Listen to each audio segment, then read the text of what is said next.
If I've learned anything from my time in the Illuminati, when someone is speaking from a red tufted couch, you better listen because some important information is going down. So today is no exception. We're talking about the key of G, the people's key, and how to turn basically two chords into an entire fretboard spanning exercise where you can just use a bunch of like little things to kind of go up and down the neck. All right, so let's talk about the chords first. We're gonna do G major. We can do it in open like this. I'm probably gonna lean more towards the G major 7 like this, where it's the 3rd fret on the E string, 4th fret on the D string, 4th fret on the G string, 3rd fret on the B string. It's a little bit classier when you're on a tufted sofa. You have to at least make an attempt to dress up and act like a professional. So this is where we're gonna start, and this is where we're gonna end. Okay, so this is the A string rooted G major bar chord, 10th fret on the A string, and then 12, 12, 12. All right, so there's a couple different ways I'm going to connect this to this, and I think that a good chord to maybe think about in between these is going to be this one right here, which is a B minor 7 chord. It's just the 7th fret. All right, so we've got 7 on the E string, 7 on the D string, G string, and B string. Sometimes if you're super classy, depending on the amount of tufts in the couch, you go B minor 11, which looks like this right here. Okay, the only thing different there is the 5th fret on the B string with your pointer finger. All right, so chord 1, B minor, G. Okay, so this is gonna be like a 2-chord little song jam that we're gonna do, but we wanna start to talk about just like maybe some little scale music theory tricks that you can do to connect these. So the first one that I like to talk about are symmetrical pair groupings, all right? If you do any kind of 3 notes per string major scale thing, you'll notice that there's my root note G. Now when I go 2 frets higher on the A, we can do this little 3-string whole step move, right? So 5, 7, 5, 7, 5, 7. So G major.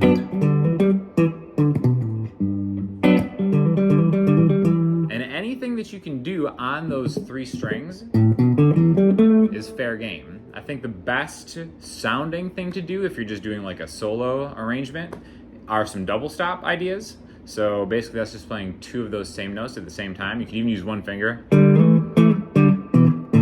See, that's just 5 and 5, 7 and 7, 7 and 7, E and A, 5 and 5, E and A.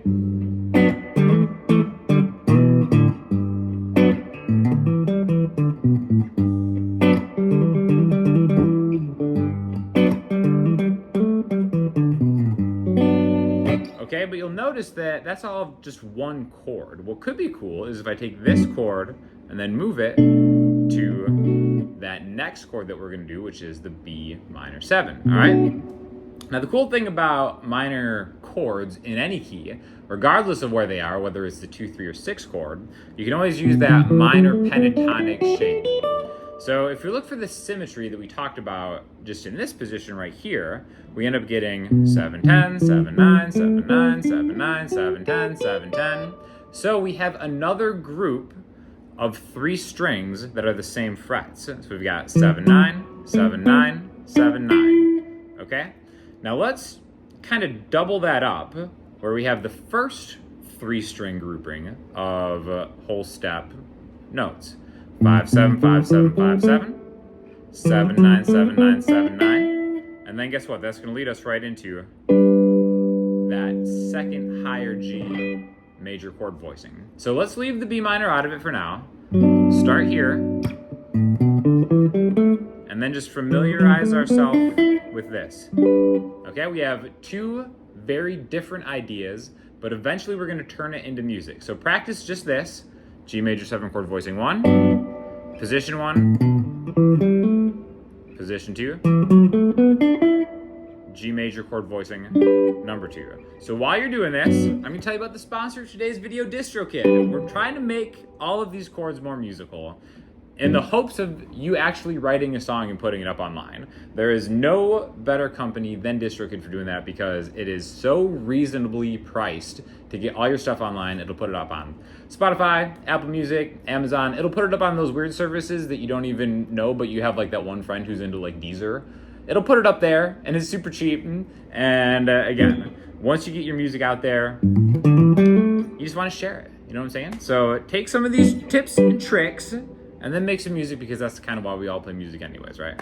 So now that we know these 2 chord voicings and then these 2 spots, let's start trying to connect them in musically fluid ways, all right?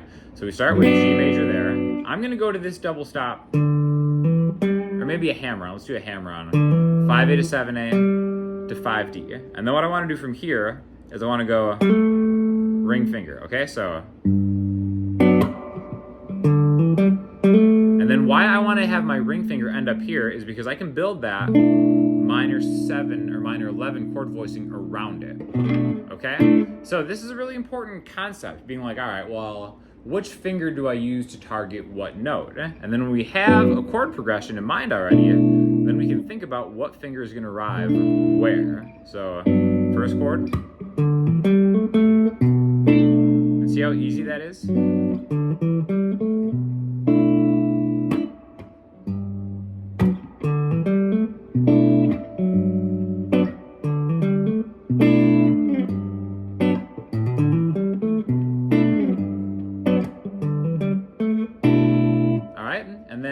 Let's take this idea one step further. Now we're here, and I want to go back to G, but I want to go to the higher G. So from here, I'm going to maybe do what I consider like a stock pentatonic lick. All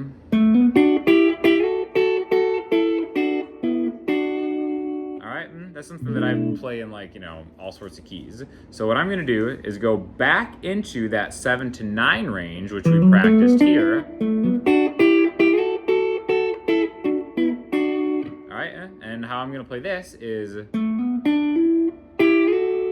right there, 7, 9, 7, 9, and then the double stops begin. All right, see how that works? Right here, my ring finger and my middle finger are going to line up to go to the 11th fret on the G string and the 10th fret of the B string.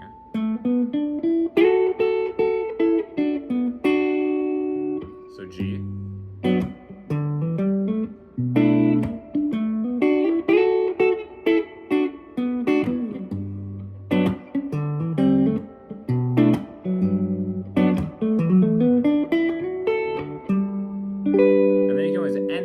Right there. All right, so it's not about just how you play the notes or really kind of copying certain stock licks. It's really about finding ways to explore the fretboard in your own way, and then whatever you like the sound of, right? One other thing that I always do is I'll use this major arpeggio to get into another position. This is a good example of going G major 7.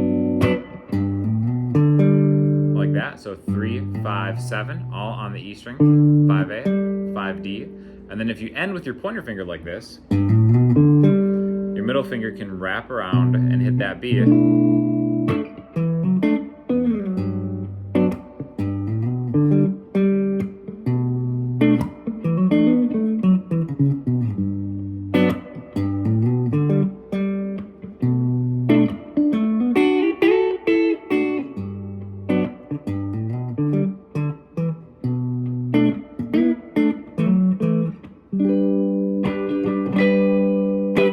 So again, I think those are just some interesting ideas that you can do to connect these. By the way, I'm rocking these amazing D'Angelico Tour guitars through the Delta King amp by Supro. D'Angelico has been nice enough to open up their showroom to me, and the employees have been nice enough to shut up while I'm doing this. Great job, guys. Keep it going. Proud of you. Thanks for having me. Silent applause. Appreciate that. Love that. See, I think that's the rule. Whoever's in like the king tufted sofa kind of calls the shots. Is that pretty much it? But there's a lot of tufting going on here. Let me tell you. This is top 10 tufted room I've been in, guys. Appreciate you. So let's do it in a different key. All right, let's back it up. Let's do it in F. So we've got that same chord voicing, but now it's the first fret on the E string, second fret on the D and G string, first fret on the B string, and then now its 3 chord would be A minor. So we'll do F major to A minor 11.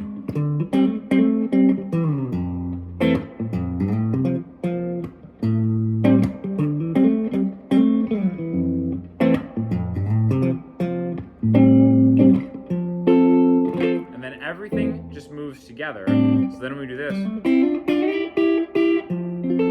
we end up on the F major, rooted on the 8th fret of the A string. Okay, so again, these are just 2 chords. You can use a lot of these same tips and tricks like for any major or minor class chord, which basically all of them in a key are going to be. So we could even take like a 1 to a 6, for example. Let's do, if F is 1, what's 6? F, G, A, B flat, C, D. So 6 is D. Let's go all the way to the D string, or the D note on the E string, which is that 10th fret. So instead of going to the 1 chord here, well, let's keep this same position right here, that same F major chord, but now if we add a D below it, now we actually get D minor 7. So F, A,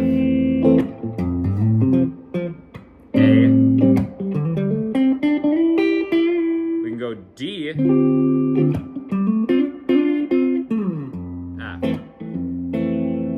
the 1 chord, 3 chord, 6, 1. So you can see that that's the same idea, but we could use it off of different chords. The last thing I want to do is add another major chord, so let's add the 4 chord in the key of F. Remember, F, G, A, B flat. So this is going to be our chord voicing for B flat, which is the 6th fret on the E string, 7th fret on the D string, 7th fret on the G string, 6th fret on the B string. So, F, major 7, A minor 7, or 11, B flat, major 7, to D minor 11, or 7. So F, A, B flat, D minor.